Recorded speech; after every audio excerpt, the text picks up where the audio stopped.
윤석열 대통령이 신년 대담을 했습니다. 기자회견이 아닌 대담 녹화 형식의 방송이었는데 윤 대통령이 주요 논란 등에 대해서 어떤 말을 할지 관심이 집중됐었습니다. 시계에다가 이런 몰카까지 들고 와서 이런 걸 했기 때문에 공작이죠. 이번 대담과 관련해서 사실 가장 관심이 많았던 건 김건희 여사의 명품백 관련해서 대통령이 어떤 입장을 낼까, 이게 아마도 가장 큰 관심이지 않았을까 싶은데요.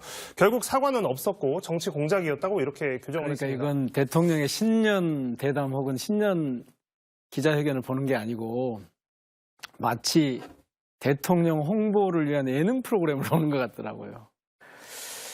저는 사실 이 지점에서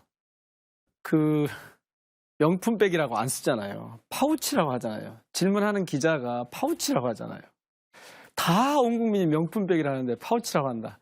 이거는 지금 윤석열 정권이 이 검찰 독재 체제를 유지하기 위해서 방송 장악을 계속 해왔고 그 결과로 오늘날 KBS가 저 모양이 된 거거든요. 그러니까 명품백을 명품백이라고 질문하지 못하고 파우치라고 질문해야 되는.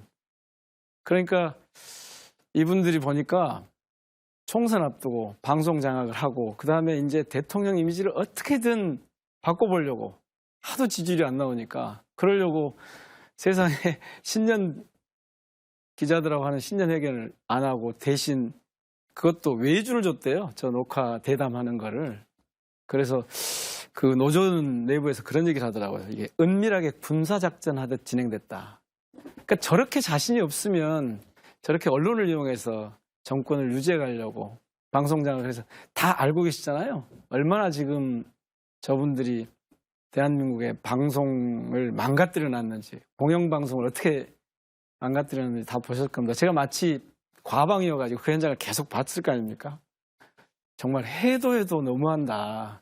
옛날 군사독재 시절보다 더 하는 거 아니냐는 얘기가 그래서 나오는가 봐요. 제가 아주 짧게 짚고 넘어가야 할게요. 제가 근래 이재명 대표에 대한 비습, 그 다음에 또 다른 전에 여당 의원이었던 배현진 의원에 대한 비습 이런 게 있었지 않습니까?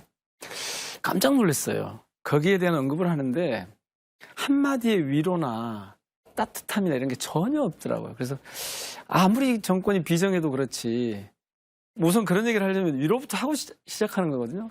근데 이걸 그냥 구조적인 문제로만 돌리고 그러니까 현실에 대한 감각이 지금 거의 좀 마비 상태인 것 같아요. 그리고 인간적인 그런 따뜻함이나 이런 데 대해서도 별로 의미가 없이 이분들은 좀 그래서 이 비정한 정권의 비정한 지도자의 모습을 보는 그런 거에서 저는 속으로 진짜 안타까웠습니다.